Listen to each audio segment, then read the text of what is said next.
నమస్తే, welcome to Liya news. 1995 September 1 సరిగ్గా 30 ఏళ్ల క్రితం ఇదే రోజు ముఖ్యమంత్రి చంద్రబాబు నాయుడు గారు మొదటిసారి ముఖ్యమంత్రిగా బాధ్యతలు చేపట్టారు. అప్పటి నుంచి ఇప్పటి వరకు కూడా చంద్రబాబు గారి 1.0, 2.0, 3.0 ఇప్పుడు 4.0 చూస్తున్నాం.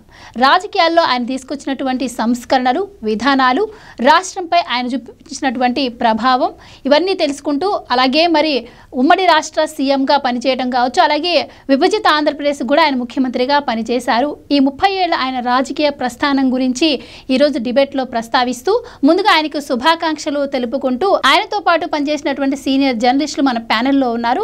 వాళ్ళడిగి చంద్రబాబు గారి 30 ఏళ్ల ప్రస్థానం గురించి మరిన్ని వివరాలు తెలుసుకుందాం.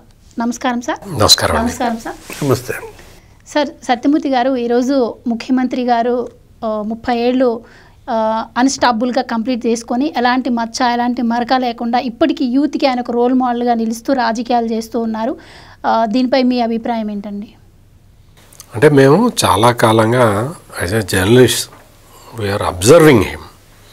ఆయన ఎట్లా చేస్తాడు, ఆయన స్టైల్ ఆఫ్ ఫంక్షనింగ్ ఎట్లా ఉంటుంది అనేది కొంచెం దగ్గర నుంచి కూడా చూసిన వాళ్ళంగా మాకు ఇప్పుడు ఆయన చేస్తున్న పనులు చూస్తే పెద్దగా ఆశ్చర్యం కలగదు. ఎందుకు కలగదు అంటే ఆయన ఏదైనా సరే కొత్తగానే చేస్తూ ఉంటాడు. అంటే కొత్త పాయింట్ ఉంటే క్యాచ్ చేస్తాడు. ఆయన కొత్త కాన్సెప్ట్ అయితే యాక్సెప్ట్ చేస్తాడు. ఆయన ఇదిగో ఈ విధంగా కొత్తగా చేయటం వల్ల పని సులభంగా అవుతుంది అని చెబితే అడాప్ట్ చేసుకుంటాడు. అటువంటి ఫ్లెక్సిబిలిటీ ఉన్న నాయకుడు. అంటే ఎక్కడా కూడా తన రాజకీయ నిర్ణయాల్లో కానీ, పరిపాలనాపరమైన నిర్ణయాల్లో కానీ హార్డ్నెస్ అనేది ఉండదు.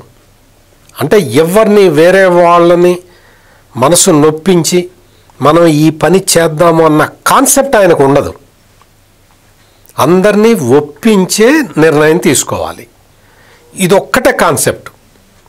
ఆయన ఒక 10 మందితోటి ఒక విషయం మాట్లాడుతున్నారు అనుకోండి, ఎవరైనా సరే ఆ విషయం గురించి వ్యతిరేకంగా మాట్లాడితే వాళ్ళతోటి ఎక్కువ మాట్లాడతాడు, వాళ్ళకి తన ఐడియా చెప్తాడు.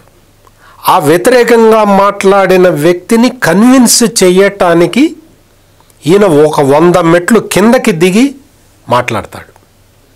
అది చంద్రబాబు నాయుడు ప్రత్యేకత. నాయకుడు అంటే అలా ఉండాలి అని నిరూపించిన వ్యక్తి.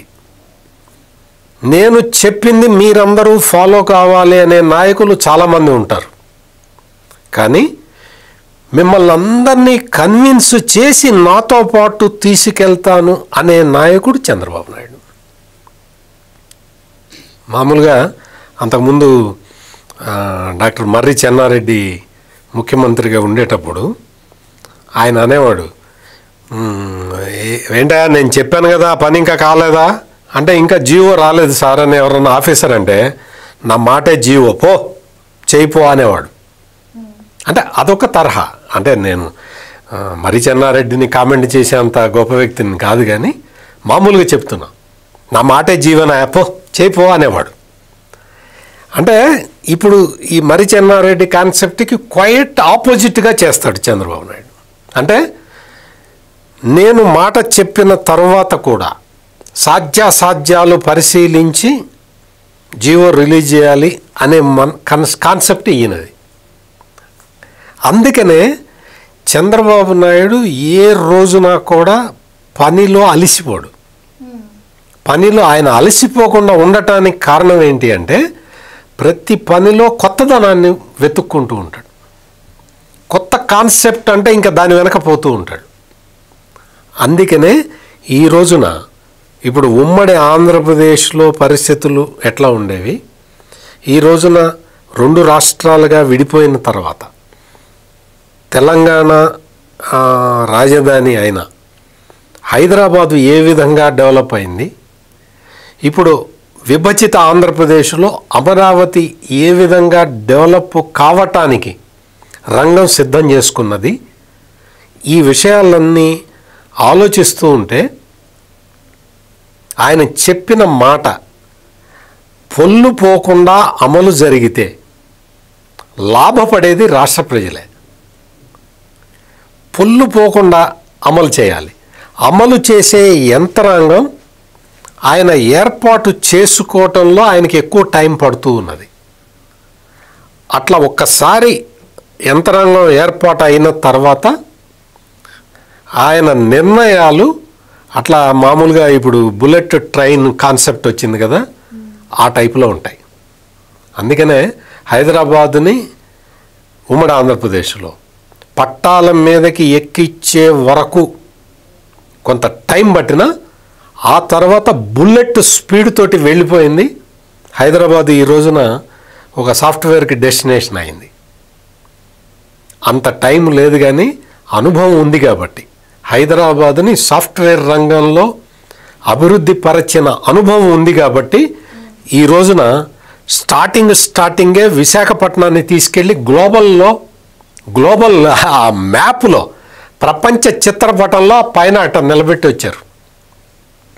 ఇది చంద్రబాబు నాయుడు అడ్మినిస్ట్రేషన్. ఈ రోజున అమరావతిలో క్వాంటమ్ వ్యాలీ కానీ మీకు గూగుల్ డేటా సెంటర్ విశాఖపట్నంలో కానీ ఇవి వచ్చి అట్లా వచ్చి ఉండేసరికి మొత్తం ప్రపంచం మొత్తం ఆంధ్రప్రదేశ్ ఎక్కడా అని వెతుక్కుంటూ ఉన్నది. ప్రపంచంలో ఉన్న అన్ని దేశాల వాళ్ళు ఆంధ్రప్రదేశ్లో ఏంటి క్వాంటమ్ వ్యాలీ వస్తున్నది, గూగుల్ వాళ్ళు వచ్చి డేటా సెంటర్ పెడుతున్నారని వెతుక్కుంటూ ఉన్నారు. ఇంత షార్ట్ స్పాన్లో విశాఖపట్నాన్ని తీసుకొచ్చి అట్లా నిలబెట్టడం వెనక చంద్రబాబు నాయుడు మాస్టర్ ప్లాన్ ఉన్నది. ఇది ఒక ఎగ్జాంపుల్ మాత్రమే. ఇటువంటివి చెప్పాలంటే కనీసం ఒక రోజు పడుతుంది. సార్, డివిఎస్ గారు, ఇప్పుడు సార్ అభివృద్ధి గురించి మాట్లాడారు కాబట్టి చంద్రబాబు గారు సీఎం అయ్యే వరకు అసలు అభివృద్ధి అనే పదం అప్పుడు ముఖ్యమంత్రుల నోట్లోంచి వచ్చేది కాదని, అభివృద్ధిని ఒక రాజకీయ ఎజెండాగా మార్చుకున్నటువంటి వ్యక్తి చంద్రబాబు గారు అని అంటూ ఉంటారు. సో దీంట్లో ఎంతవరకు వాస్తవం ఉంది? అలాగే ఆయన 30 ఏళ్ల రాజకీయ ప్రస్థానం అంటే సామాన్యమైన విషయం కాదు, ఎన్నో ఒడిదుడుకులు కూడా ఉంటూ ఉంటాయి. సో వీటన్నిటి గురించి మీ మాటల్లో. ఆయన పేరే ఒక బ్రాండ్, ఆయనే ఒక బ్రాండ్ అంబాసిడర్. ఇప్పుడు 28 ఏళ్లకే ఎమ్మెల్యే, 30 ఏళ్లకి మంత్రి, 45 ఏళ్లకి ముఖ్యమంత్రి. ఒక ఆదర్శ ప్రజాప్రతినిధి ఎలా ఉండాలి అంటే విద్యార్థి దశ నుంచి ఆదర్శ విద్యార్థి ఎలా ఉండాలి అసలు ఎవరైనా ఊహించగలరా? ఒక స్టూడెంటు తన గ్రామంలో అప్పట్లో ఏది మరి 45 ఏళ్ల క్రితం రోడ్లు వేయించాడు. ఒక 16-15 ఏళ్ల పిల్లాడు తన ఊళ్ళో డొంక రోడ్లు వేయించడం ఏంటి, లేకపోతే తన పంట కాలువలు బాగు చేయించడం ఏంటి? అంటే నాయకుడు ఎలా ఉండాలి, పాలకుడు ఎలా ఉండాలి, ఎమ్మెల్యేల్లో ఎమ్మెల్యేగా, మంత్రుల్లో మంత్రిగా, ఐఏఎస్లో ఐఏఎస్గా అయిపోతాడు. అంటే అసలు ఏంటంటే ఆయన ఒక విలక్షణ శైలి, ఆయన యొక్క వ్యవహారం, పాలసీ మేకింగ్లో ఆయన పాత్ర. విజనరీ లీడర్ అంటారు. ఒక 25 ఏళ్ళు ముందు ఆలోచిస్తారు, మిగతా వాళ్ళందరికన్నా చంద్రబాబు ఒక 25 ఏళ్ళ ముందు ఆలోచిస్తాడు అంటారు. అదే విజన్ 2020. విమర్శకులు ఆయన ప్రత్యర్థులు 420 అన్నారు. అసలు ఈ సరుకు చేయడు, అంటే అసలు లెక్క చేయడు. ఆయనలో ఉన్న లోపం అనాలా, అది వైఫల్యం అనాలా, తనపై వచ్చిన విమర్శలకు అసలు సమాధానం చెప్పడు. ఆయన మాత్రం ముందుకు పోతూనే ఉంటాడు. ఆయన అప్పట్లో ఇప్పుడు తగ్గించినట్టున్నాడు. ఆ 9 ఏళ్లలో ఆయన ప్రసంగంలో ఈ పదం ఎప్పుడు వచ్చేది, ముందుకు పోదాం అనే పదమే వాడుతూ ఉండేవాడు. అంటే ఒక పాజిటివ్ యాటిట్యూడ్. ప్రతి ఒక్కళ్ళకి కావాల్సింది అదే. ఏది నెగటివిటీ అనేది అసలు ఆయన సరౌండింగ్స్లో ఎక్కడ ఉండదు. ఇది కాదు, ఇది చెయ్యలేము, అది సాధ్యం కాదు అనే పదాలు ఆ డిక్షనరీలో ఉండవు అన్నమాట. ఇప్పుడు అబ్దుల్ కలాం చెప్పినా, చంద్రబాబు చెప్పినా dare to dream, strive to achieve. ఇవి పగటి కళలు కాదు.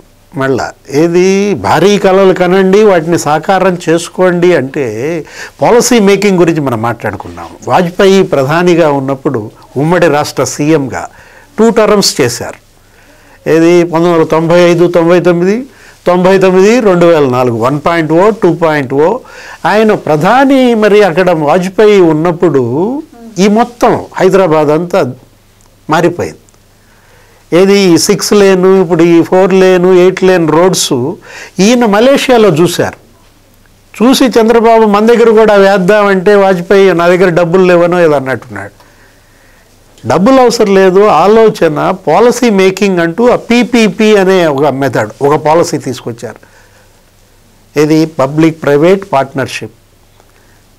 మరి ఇవాళ ఔటర్ రింగ్ రోడ్డు, ఈ శంషాబాద్ ఎయిర్పోర్టు, లాజిస్టిక్స్ ఇంత డెవలప్ అయ్యాయంటే, ఫ్లైఓవర్స్ ఇన్ని కట్టారంటే అదంతా అప్పుడు మరి ఆ విజన్ అన్నమాట.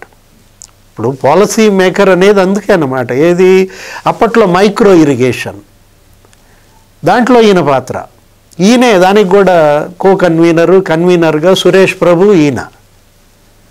మైక్రో ఇరిగేషన్ అంటే ఇప్పుడు ఈ డ్రిప్ ఇరిగేషన్, ఈ స్ప్రింక్లర్ ఇరిగేషన్, ఈ పండ్ల తోటలు ఇవాళ రాయలసీమకి అదే ప్రాణం. ఇది ఆ చంద్రబాబు నేతృత్వంలో కమిటీ మరి సిఫారసులు అన్నమాట. టెలికాం సంస్కరణలు, ఏది సంస్కరణలో టెలికాం రంగంలో ఇప్పుడు ఇవన్నీ వచ్చేసే ఈ మొబైల్ ఫోన్, అదేమంటే విమర్శకులు ఏమంటారు, సెల్ ఫోన్ చంద్రబాబే కనుక్కున్నాడా అని అడుగుతారు. ఇప్పుడు ప్రతిదీ కూడా వీళ్ళు వ్యంగ్యంగా ఎద్దేవాగా ఆయన పట్ల చూసినా ఆయన అసలు పట్టించుకోడు అనమాట. టెలికాం సంస్కరణలు అప్పట్లో గవర్నమెంట్ సెక్టార్లో ఉన్న వాటిని ప్రైవేటీకరణ చేయడం ద్వారా ఇవన్నీ వచ్చేసాయి. ఇప్పుడు ఈ మొత్తం ఎయిర్టెల్ అని, లేకపోతే అంబానీ వాళ్ళదేంటి జియో అని, ఇప్పుడు ఇన్ని వచ్చాయంటే దాంట్లో ఆయన తీసుకొచ్చినటువంటి ఆ సంస్కరణలు టెలికాం రంగంలో కాదు, ఇన్సూరెన్స్ రంగంలో. వాళ్ళ ఇన్సూరెన్స్ మరి అథారిటీ ఇక్కడ ఏర్పాటు చేశారు, ఎక్కడ హైదరాబాద్లో. ఇప్పుడు ఎందుకు డిజిటల్ కరెన్సీ, ఇప్పుడు ప్రధాని మోడీ డిజిటల్ కరెన్సీకి వేసినటువంటి గ్రూప్కి ఎవరు కన్వీనర్? చంద్రబాబు నాయుడే కదా. ఇప్పుడు మీరు చేస్తున్న ఆన్లైన్ ట్రాన్సాక్షన్స్ ఉన్నాయి కదా, ఏది అసలు వాళ్ళ డబ్బులు లేవు ఎవరి దగ్గర కూడా, మొత్తం ఆన్లైన్లోనే మీరు పేమెంట్ చేస్తున్నారంటే అది అప్పట్లో చంద్రబాబు కన్వీనర్గా ఇచ్చినటువంటి ఆ రిపోర్టు, ఆ రికమెండేషన్స్. ఒక ఆదర్శ ప్రజాప్రతినిధి అని ఎందుకన్నాం? 9 సార్లు అసెంబ్లీకి గెలిచాడు, 8 సార్లు ఒక నియోజకవర్గం నుంచి వరుస పెట్టి కొడుతున్నాడు, కుప్పం నుంచి. ఎట్లా సాధ్యమైంది? ఆయనకు అనేక బాధ్యతలు, ముఖ్యమంత్రిగా ఉన్నాడు, ఒక పార్టీ అధ్యక్షుడిగా ఉన్నాడు. మరి అసెంబ్లీ నియోజకవర్గాన్ని ఒక ఎమ్మెల్యే ఎలా నర్చర్ చేయాలి, ఎట్లా అక్కడ ప్రజలతో మమేకం అవ్వాలి. నిన్న కూడా చూసావు కదా, కుప్పానికి నీళ్లు వదిలారు. హంద్రీ నీవా సుజల స్రవంతి జలాలు వదులుతూ ఏం చేశాడు? వెళ్ళాడా లేదా ఆ సముద్రంలోకి, ఆ చెరువులోకి? అప్పుడే వాళ్ళు వద్దన్నారు, ప్రద్యుమ్న ఈ బ్యాచ్ అంతా, సార్ అది అసలు టెస్ట్ చేయలేదు, ఆ బోట్ ఎక్కకూడదనో ఏదో అంటే, మరి రైతులతో సహా వెళ్ళి ఆ పరమ సముద్రమా దాంట్లో తిరిగి, అంటే ఎప్పటికప్పుడు 1.0 ఒక రకంగా, 2.0 డిఫరెంట్గా, 3.0 అసలు ఆ రెండింటికి భిన్నంగా, ఇప్పుడు ఈ 4.0 మరీ వినూత్నంగా. ముఖ్యమంత్రి ఇంటికి వస్తున్నాడు, ఇంటికి వచ్చి పింఛనిస్తున్నాడు. అరే ముఖ్యమంత్రి ఏంటి, ఒక ఆటో కార్మికుడు, ఒక ఆటో డ్రైవర్తో కలిసి ఆటోలో వెళ్ళిపోతున్నాడు. మహిళలు, మత్స్యకార మహిళలను ఇటోకల్ని పెట్టుకుని మీ సమస్యలు ఏంటంటూ బీచ్లో నడుచుకుంటూ మత్స్యకార సమస్యలపై. అంటే అటు అధ్యయనం, ఇటు అభివృద్ధి, అటు పరిపాలన, అమలు, ఇంప్లిమెంటేషన్, ఫలితాలు ప్రజలకి చేరువ చేసే విధానం అన్నమాట. సమస్యను అధ్యయనం చేస్తాడు, దానికి ఆయనే పరిష్కారం అడుగుతాడు, మేధో మదనంలో దాన్ని తీసుకుంటారు, ఆ పాలసీ మేకింగ్ జరుగుద్ది, పాలసీ ఇంప్లిమెంట్ చేస్తాడు, ఫలితం ప్రజలకు అందేదాకా నిద్రపోడు. మళ్ళా నువ్వు ఆయన నిద్రపోడు మనల్ని నిద్రపోనీడు అంటావు, అది మామూలు అందరూ అనుకునే పదమే. అయితే ఇప్పుడు చాలామంది సంక్షేమ పథకాలు అమలు చేస్తూ వాళ్ళే పేటెంట్ హక్కులాగా ప్రచారం చేసుకుంటూ ఉంటారు.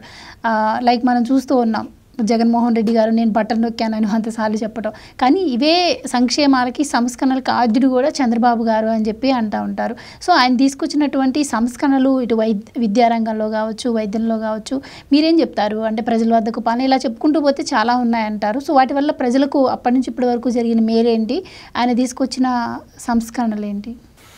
ఆయన ఒకటి ఏంటి అంటే, రాష్ట్రం యాజ్ ఏ హోల్ అభివృద్ధి చెందటం ఒక ఆస్పెక్ట్, దానికి సంబంధించి మ్యాక్రో పాలసీస్ ఉంటాయి. అట్లా కాకుండా వ్యక్తిగత అభివృద్ధి జరగాలి, దానికి మైక్రో పాలసీస్ ఉంటాయి. ఈ రెండిటికి మ్యాక్రో పాలసీకి మైక్రో పాలసీ ఎట్లా ఉండాలి అని తెలిసిన వ్యక్తి చంద్రబాబు నాయుడు.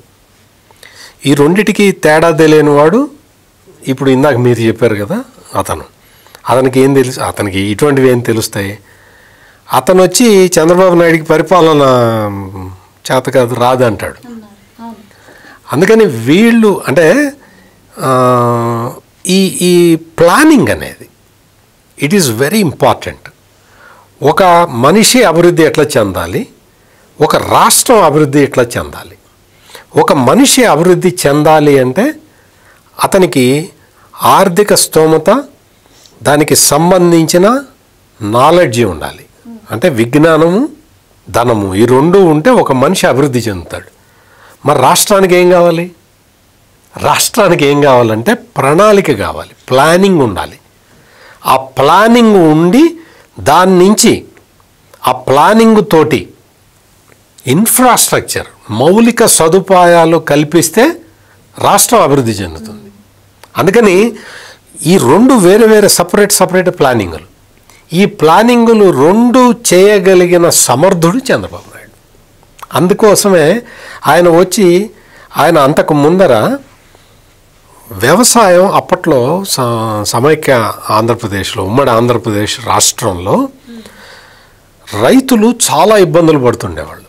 అంటే వాళ్ళకి సాగునీరు అందకం ఉండేది, లేకపోతే ప్రకృతి వైపరీత్యాలు ఎక్కువ వచ్చేవి, కరెంటు కోతలు ఉండేవి, అట్లా చాలా ప్రాబ్లమ్స్ ఉండేవి. ఆ ప్రాబ్లమ్స్ నుంచి రైతుని బయటపడేయటం ఎట్లా అని ఈయన ఆలోచించి ఏం చెప్పాడు అంటే, రైతులు వ్యవసాయంతో పాటు వ్యవసాయ అనుబంధ రంగాల మీద దృష్టి పెట్టండి అని చెప్పాడు. వ్యవసాయ అనుబంధ రంగాలు ఏంటి? పాడి పరిశ్రమ, కోళ్ల పెంపకం, మేకల పెంపకం, చేపల పెంపకం. వీటితో పాటు కొంచెం ఆర్థిక స్తోమత ఉన్న రైతులైతే ఫుడ్ ప్రాసెసింగ్ యూనిట్లు, కోల్డ్ స్టోరేజీల వైపు వెళ్ళండి. అప్పుడు మీకు వ్యవసాయంలో నష్టం వచ్చినా ఈ వ్యవసాయ అనుబంధ రంగాల్లో లాభం వస్తుంది, మీరు నిలబడతారు అని చెప్పాడు. ఈ సిద్ధాంతము అర్థం చేసుకోవటానికి కొంత నాలెడ్జ్ ఉండాలి. ఆ నాలెడ్జ్ ప్రజలకి అందించే లోపలే అప్పట్లో ప్రతిపక్ష నిత్య అసమ్మతి నాయకుడుగా ఉన్న ప్రతిపక్ష నాయకుడు ఎవరు? వైఎస్ రాజశేఖర్ రెడ్డి. చూడు చంద్రబాబు వ్యవసాయం దండగా అంటున్నాడు అని చెప్పి ఊరూరు తిరిగి రోడ్డు మీదకి పడి ప్రచారం చేశాడు. దాంతో రాజశేఖర్ రెడ్డి దున్నపోతు ఈనిందన్నాడు. దూడను గట్టేయమన్నది ఎవరు? రోసయ్య. అంటే నీకు ఆయన చెప్పింది ఏంటి, ఆయన కాన్సెప్ట్ ఏంటి? వ్యవసాయం చేసేటప్పుడు వ్యవసాయంలో ప్రకృతి ఎట్లా ఉంటుందో ఎవరికి తెలియదు. అటువంటి పరిస్థితుల్లో మీరు సేఫ్ సైడ్గా ఉండటానికి పాడి పెంచుకోండి, పాలమ్మండి, మీకు ఇది సబ్స్టిట్యూట్ ఆదాయము. మీరు కోళ్ల పెంపకం చేయండి, ఇది ఈ ఆదాయంతో మీ కుటుంబం నడుస్తూ ఉంటుంది. వ్యవసాయంలో లాభం వస్తే అది మీకు మొత్తం కుటుంబానికి ఒక అసెట్ అవుతుందని ఆయన చెబితే వ్యవసాయం దండగన్నాడు అని ప్రచారం చేశారు. అంటే చంద్రబాబు నాయుడు జీవితంలో ఆయన ఇచ్చిన సందేశాలని ప్రజలు ఫాలో అయ్యి ఉన్నట్టయితే అసలు ఈ పాటికి ఇప్పుడు మళ్ళీ P4 అని కొత్తగా కాన్సెప్ట్ తీసుకోవాల్సిన అవసరం ఉండేది కాదు. ఎందుకంటే పర్సనల్గా ఎట్లా డెవలప్ కావాలో ఆయన చెప్తాడు, రాష్ట్రం ఎట్లా అభివృద్ధి చెందాలో ఆయన చేసి చూపిస్తాడు. లేకపోతే ఈ రోజున గ్రీన్ హైడ్రోజన్ గురించి ఆలోచించడం ఏంటి? గ్రీన్ హైడ్రోజన్ అనేది కాస్ట్ ఎఫెక్టివ్ కాదు అని ప్రపంచంలో చాలామంది చెబుతూ ఉంటే నేను దాన్ని కాస్ట్ ఎఫెక్టివ్నెస్కి తీసుకొస్తాను అన్న ఒక ఛాలెంజ్. అంటే కాస్ట్ ఎఫెక్టివ్నెస్ అంటే అది తయారు చేసే దానికి ఖర్చు పెట్టే డబ్బులు, దాన్ని వాడే డబ్బులతోటి కాంపన్సేట్ కాదు అనేది ఒక నడుస్తున్నది. ఇటువంటి క్రూషియల్ జంక్చర్లో నేను గ్రీన్ హైడ్రోజన్ తీసుకొచ్చి దాన్ని నేను కాస్ట్ ఎఫెక్టివ్నెస్లో దాన్ని ఉత్పత్తి చేసి చూపిస్తానని చెప్పి అతి పెద్ద ప్రాజెక్టును తీసుకొచ్చి అక్కడ ఆయన ఆంధ్రప్రదేశ్లో పెడుతున్నాడు. పెట్టి ఏం చెప్తున్నాడు, మీకు ఇక్కడి నుంచి అన్ని దేశాలకు పంపిద్దాం, లాజిస్టిక్స్ ముందర డెవలప్ చేయండి, ఓడరేవులు అభివృద్ధి చేయండి అని చెప్పి ఒక 10-12 ఓడరేవులను ప్లాన్ చేసి పెడుతున్నాడు. That is the approach. ఇది ఒక ఎగ్జాంపుల్ మాత్రమే. గ్రీన్ ఎనర్జీ కానీ, గ్రీన్ హైడ్రోజన్ కానీ, క్వాంటమ్ వ్యాలీ, క్వాంటమ్ కంప్యూటింగ్ గురించి అది ఎక్కడ పెట్టాలి, దాని మీద జాతీయ విధానం ఏ విధంగా ఉండాలి అని అందరూ ఆలోచిస్తున్న టైంలో మీరు అవన్నీ ఆలోచించొద్దు, నాకు ఆ ప్రాజెక్ట్ ఇవ్వండి, నేను అవన్నీ మీకు చేసి చూపిస్తానని చెప్పి ప్రాజెక్టుని తెచ్చిన 74 ఏళ్ల నవ యువకుడు చంద్రబాబు నాయుడు. అంటే ఇటువంటి టెక్నికల్లీ హైలీ అడ్వాన్స్డ్ కాన్సెప్ట్లని ఆయన అలవోకగా అమలు చేసేస్తాడు. అది చంద్రబాబు నాయుడు ప్రత్యేకత. అయితే సార్, నిజంగా ప్రత్యేకత విషయానికి వస్తే మిగతా సీఎంల కన్నా ఈయన డిఫరెంట్గా ఆలోచిస్తారు, విభిన్నంగా ఉంటాయి ఆలోచనలు. అండ్ టెక్నాలజీని అందిపుచ్చుకోవడంలో కూడా ఈయన తర్వాత ఎవరైనా అంటారు. సో అందులో భాగంగానే విజన్ 2020లో ఐటీ ఇండస్ట్రీని పరిచయం చేశారు. ఇప్పుడు మళ్ళీ 2047లో ఏఐ అంటున్నారు. సో మరి ఎలా చూడొచ్చు అంటారు? అసలు ఇది ఎలా సాధ్యం ఆయనకి ఈ విధంగా మీ సార్ అన్నట్టు నవయువకుల్లాగా ఆ టెక్నాలజీని ముందుగానే ఆయన ఎలా గ్రాస్ప్ చేయగలుగుతున్నారు, ఇవి ఎలా ఇంప్లిమెంట్ చేయగలుగుతున్నారు? అంటే విభిన్నమే కాదు, వినూత్నం కూడా. కారణం ఏంటంటే అతను ఒక నిరంతర అధ్యయనశీలి. ఆయన ఒక రీసెర్చ్ స్కాలర్. మామూలుగానే ఆయన యూనివర్సిటీలో, ఎస్వి యూనివర్సిటీలో వ్యవసాయ విధానాలపైన పాలసీ ఆయన అప్పట్లో పిహెచ్డి చేయాలనుకున్నాడు. ఇక్కడ తిరుపతిలో. ఇప్పుడు ఐఏఎస్ అవుతావా ఏమవుతావంటే ఆయన ఐఏఎస్ని లీడ్ చేసే పర్సన్ అవుతానన్నాడు. ఒక క్లారిటీ ఉంది ఆయనకు, తనేం కావాలి అనే క్లారిటీ అవసరం ఎవరికైనా సరే. అది తర్వాత ఆ స్పష్టత వచ్చాక నువ్వేం చేయాలనుకుంటున్నావు అనే దానికి ఒక విజన్ ఉండాలి. ఆ విజన్ని ఇంప్లిమెంట్ చేసే కార్యదక్షత ఉండాలి. ఇవన్నీ కలగలిసిన రూపం నీకు చంద్రబాబు అన్నమాట. ఇప్పుడు మనం తీసుకుందాం, మీరు ఇందాక ఐటీ గురించి మాట్లాడారు. ఐటీ ఇవాళ 9 లక్షల మంది పనిచేస్తున్నారు హైదరాబాద్లో ఐటీ రంగంలో. 2.5 లక్షల కోట్ల ఎక్స్పోర్ట్స్ సంవత్సరానికి, ఐటీ ఎక్స్పోర్ట్స్. ప్రతి సంవత్సరం 50,000 అదనపు పోస్టులు వస్తున్నాయి. దానిలో కంప్యూటర్లు కూడు పెడతాయా అని అడిగాడు రాజశేఖర్ రెడ్డి. ఇప్పుడు అప్పట్లో విమర్శ, కంప్యూటర్లు మరి కూడు పెడుతున్నాయా లేదా అంటే ఇప్పుడు ఇదే ఆ ఇంప్లిమెంట్ అయిన విధానం అనమాట. ఇప్పుడు ఆర్టిఫిషియల్ ఇంటెలిజెన్స్ కానీ, ఇందాక సత్యమూర్తి గారు చెప్పినట్టు ఆ క్వాంటమ్ కంప్యూటింగ్ కానీ, ఆ డేటా సెంటర్లు, అంటే అది చూడాలి. 25 ఏళ్ల ముందు చూపు అంటోంది అదే అనమాట. ఇవాళ గూగుల్ డేటా సెంటర్ విశాఖపట్నం వస్తోందంటే 50,000 కోట్ల పెట్టుబడులు, అంటే 25,000 మందికి ప్రత్యక్ష ఉపాధి, పరోక్షంగా మరి దానికి 4 రెట్లు అనమాట. 3 డేటా సెంటర్లు విశాఖపట్నం వస్తున్నాయి. అటు అదానీ డేటా సెంటర్ వస్తుంది, ఇంకోటి ఏదో సిఫీ టెక్నాలజీస్ అనమాట. ఒకటి ఇక్కడ మనం తీసుకోవాల్సింది, జినోమ్ వ్యాలీ అన్నాడు అప్పట్లో. బీటీ బయోటెక్నాలజీ అనేది తీసుకొచ్చి ఆ జినోమ్ వ్యాలీ అని ఆయన పెడితే, ఇప్పుడు ఈ ఫార్మా హబ్స్ ఇవన్నీ కూడా ఇప్పుడు ఈ మెడిసిన్ తయారీ రంగం ఇవాళ 40% దేశంలో తయారయ్యే మందులు హైదరాబాద్లో. ఇవాళ 50% ఎక్స్పోర్ట్స్ మందులు హైదరాబాద్ నుంచి. అంటే అప్పుడు ఆయన పెట్టిన జినోమ్ వ్యాలీ ఇవాళ ఎన్ని లైఫ్ సైన్సెస్ కంపెనీలు ఉన్నాయి? 200 పైన లైఫ్ సైన్సెస్ కంపెనీలు, 2500 మంది శాస్త్రవేత్తలు, సాంకేతిక నిపుణులు. ఇవాళ అదే వ్యాక్సిన్ హబ్గా మారింది హైదరాబాద్. మొన్న చూసాం కదా, ఒక 100 దేశాలకి ఇక్కడి నుంచి వ్యాక్సిన్ కరోనా టైంలో ఎక్స్పోర్ట్ అయిందంటే వాళ్ళ vaccine capital of world Hyderabad. ఇప్పుడు సంపద సృష్టి అని అంటే వీళ్ళు ఎగతాళి చేస్తారు. ఈయనేమైనా గుద్దుతాడా, ఈయనేమైనా ఆర్బీఐయా అంటే, వాళ్ళ శంషాబాద్ ఎయిర్పోర్ట్ ఉంది, అప్పుడు 5,000 ఎకరాలు ఎందుకని అడిగారు. ఇప్పుడు కూడా అంటున్నాడు వడ్డే శోభనాద్రీశ్వరరావు, వీళ్ళందరూ అక్కడేదో ఒక 5,000 ఎకరాల్లో అక్కడ ఇంటర్నేషనల్ ఎయిర్పోర్ట్ పెడదామంటే మామూలుగా విమర్శలు చేయటంలా. ఆయనకి ఎంత వయసు ఉంటుంది? దగ్గర ఆయన కూడా 90 వస్తుంది. వడ్డే శోభనాథరావు గారు అప్పుడు శంషాబాద్ని ఇలాగే విమర్శించారు. అవసరమా 5,000 ఎకరాలంటే? నిన్న లోకేష్ బాబు స్పీచ్లోనే ఎక్కడో చూసా సత్యమూర్తి గారు, జిఎస్డిపిలో తెలంగాణకి 15% నీకు శంషాబాద్ ఎయిర్పోర్ట్ నుంచి వస్తుందంట. తెలంగాణ రాష్ట్రానికి వచ్చే జిఎస్డిపిలో 15% అక్కడి నుంచి వస్తుందంటే సంపద సృష్టి అంటే ఎట్లా అనుకుంటున్నారు మరి వీళ్ళు మాత్రం ఫామ్ హౌసులు ఒక్కొక్క 5 ఎకరాలు 10 ఎకరాల్లో కట్టుకోవచ్చు. ఎయిర్పోర్ట్కి ల్యాండ్ సేకరిస్తే మాత్రం ఏడుస్తారు. లోటస్ పాండ్ కట్టుకోవచ్చు, లేకపోతే యలహంక ప్యాలెస్ కట్టుకోవచ్చు. ఉండేది అందులో ఎంతమంది?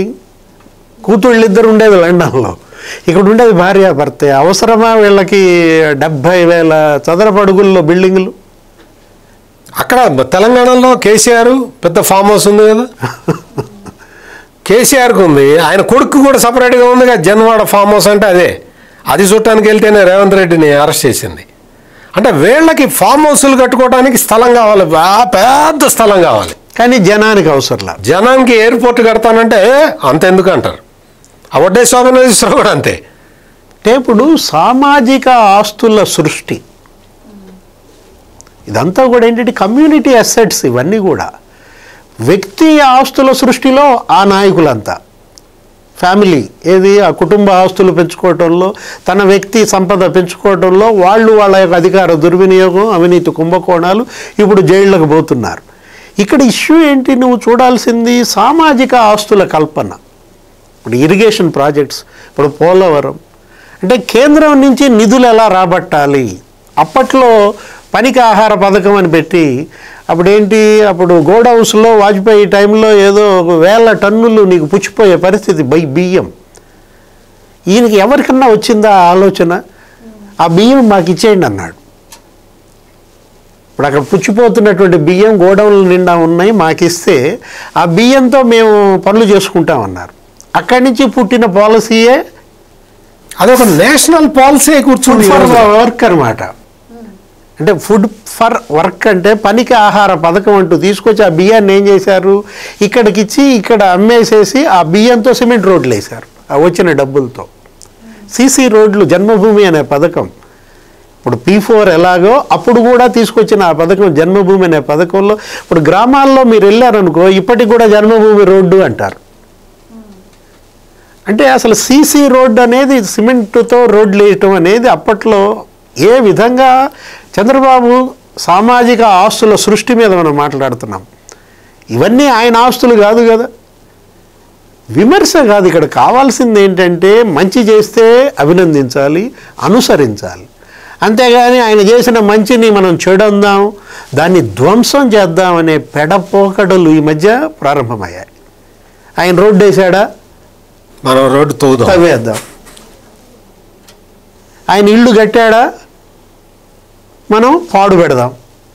ఇలాంటి ఆలోచనలు గతంలో ఎవరన్నా చేశారా?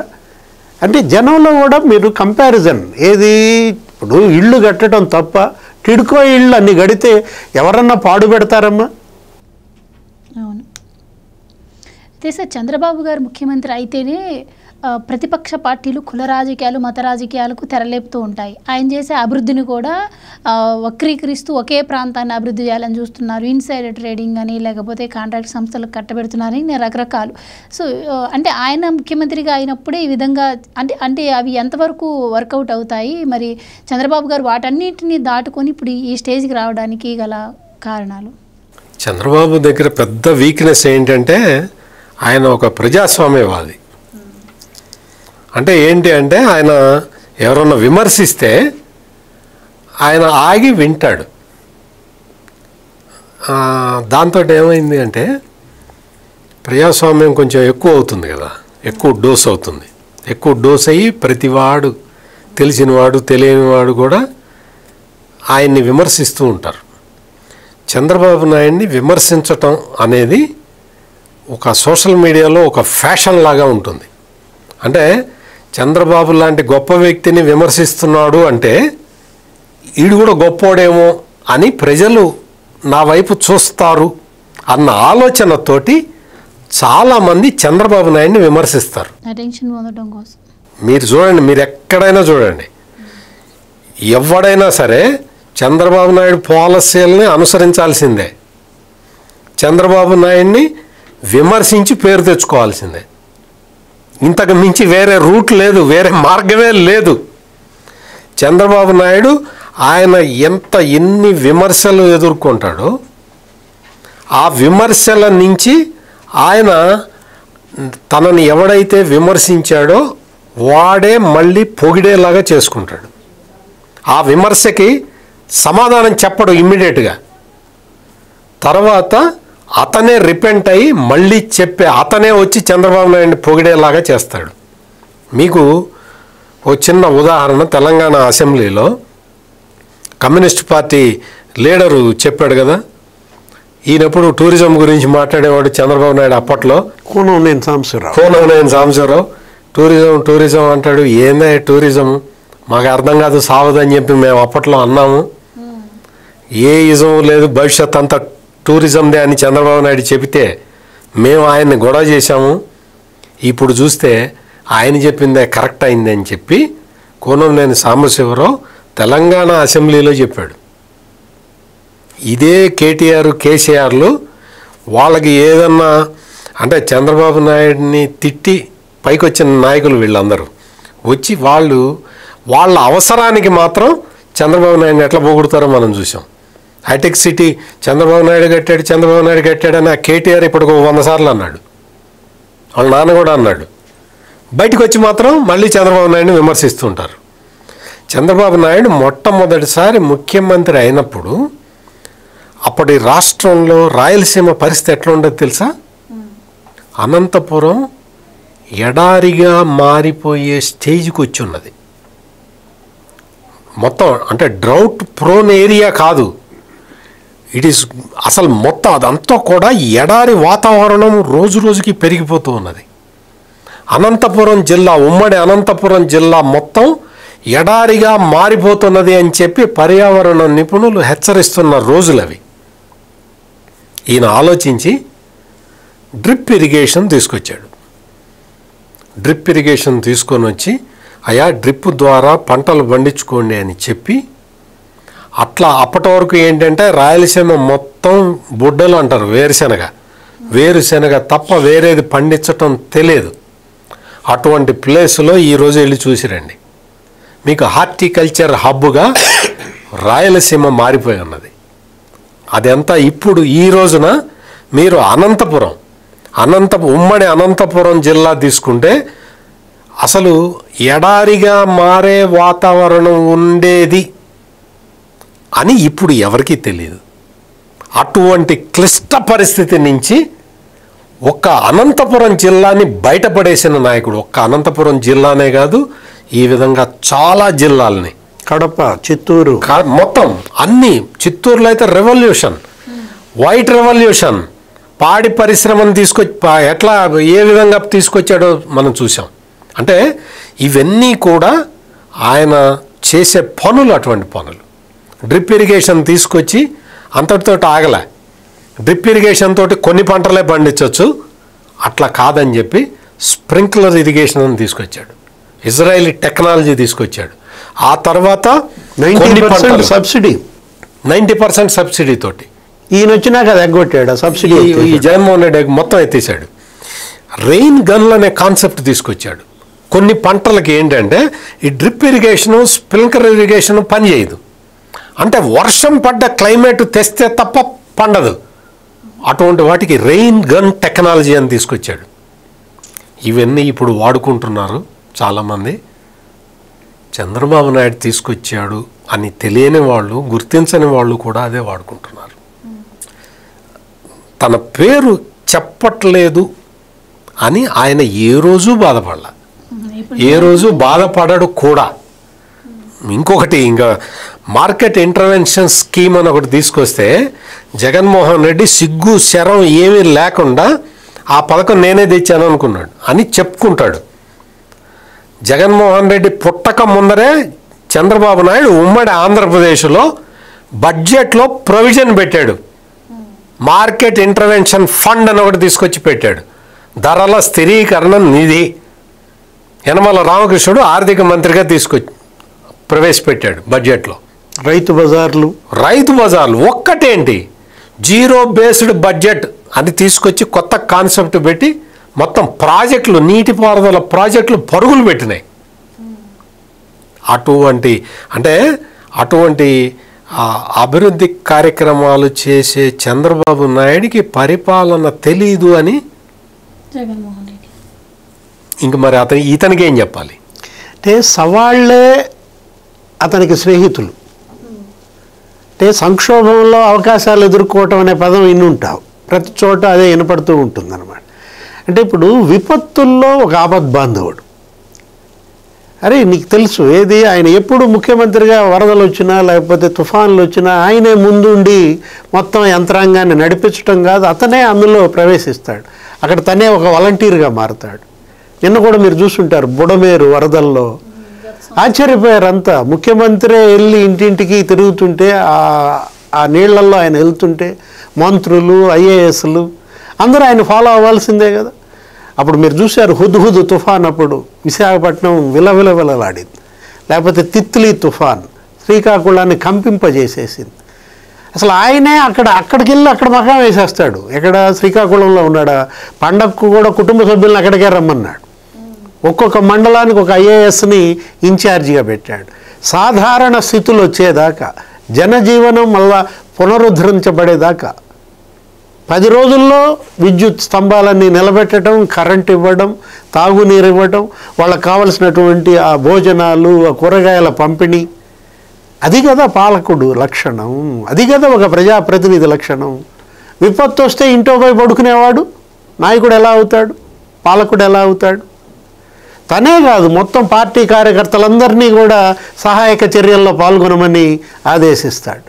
ఆ ఎన్టీఆర్ ట్రస్ట్ ఏదో ఉంటుంది, చారిటబుల్ ట్రస్ట్ ద్వారా మెడికల్ క్యాంపులు పెట్టిస్తారు, ఆర్థిక సహాయం అందిస్తారు, చదువుకు సహాయం అందిస్తారు, స్కూల్స్లో మళ్ళా వీళ్ళకు ఉచిత విద్య ఇస్తారు ఎన్టీఆర్ మోడల్ స్కూల్స్ ద్వారా.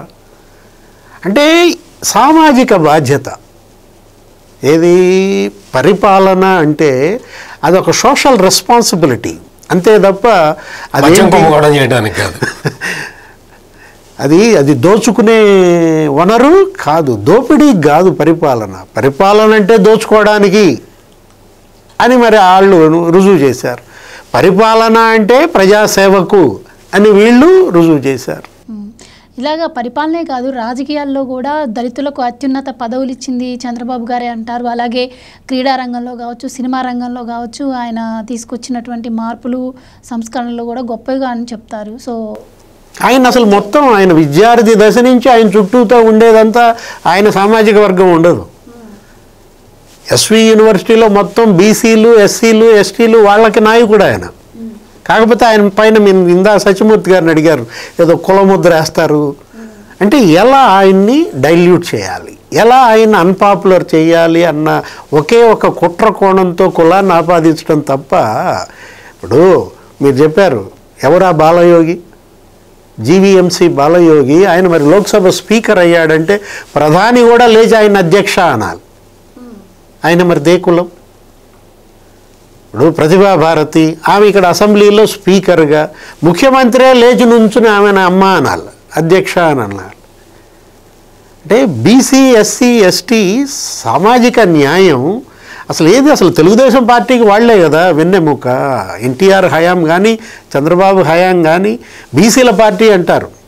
ఎస్సీ, ఎస్టీలు అందరూ కూడా అటు మరి గురుకులాలు ప్రవేశపెట్టాడు ఎవరు, ఎన్టీ రామారావు. అప్పట్లో ఎన్ని సంస్కరణలు, మహిళలు అసలు వాళ్ళకి ఆస్తిలో సమాన హక్కు ఇవ్వడం, ఆయన తెచ్చిన సంస్కరణలను ఈయన కంటిన్యూ చేస్తూనే కొత్త రివల్యూషనరీ రిఫార్మ్స్ అన్నమాట. ఏది డోక్రా పథకం అని తీసుకొచ్చి మరి మహిళల పొదుపు శక్తి పెంచటం, మహిళా సాధికారత తీసుకురావటం. ఇప్పుడు ఆర్టీసీలో కండక్టర్లుగా ఉన్నటువంటి మహిళలంతా మరి ఆయనే నియామకాలు. ఇప్పుడు ఎందుకు నిన్న లేటెస్ట్గా లోకేష్ బాబు డిఎస్సి ఎన్ని పోస్టులు, 16,345 పోస్టుల్లో మరి దగ్గర మరి ఒక 6,000 పోస్టులు మహిళలే. నువ్వు రాసినట్లేవు డిఎస్సి, లేకపోతే నువ్వు కూడా ఈ పార్టీకి సెలెక్ట్ అయిపోయి పొంతలమ్మగా వెళ్ళిపోయి ఉండేదాన్ని. అంటే మహిళలని నిలబెట్టడం ఎలా? ఇప్పుడు అదే కదా, ఇప్పుడు ఆయన తన తల్లి పడ్డ కష్టం ఏ తల్లి పడకూడదని కదా గ్యాస్ పథకం, ఉచిత గ్యాస్ దీపం పథకమా, దీపం 1 అది, ఇప్పుడు దీపం 2, ఇప్పుడు సిలిండర్లు 3 ఫ్రీగా ఇస్తున్నారు. అబ్బే మొదటి సంవత్సరం ఎగ్గొట్టాడు అంటారు వీళ్ళు. తల్లికి వందనం, నువ్వు నీ వల్ల కాలేదు, ఒక్కళ్ళకే ఇచ్చావు, అరే ఎంతమంది పిల్లలు ఉంటే అంతమందికి వాళ్ళు ఇస్తున్నారు. అంటే మంచి చేస్తే అభినందించాలి, చెడు ఏమైనా చేస్తే చెప్పాలి. అది వదిలేసి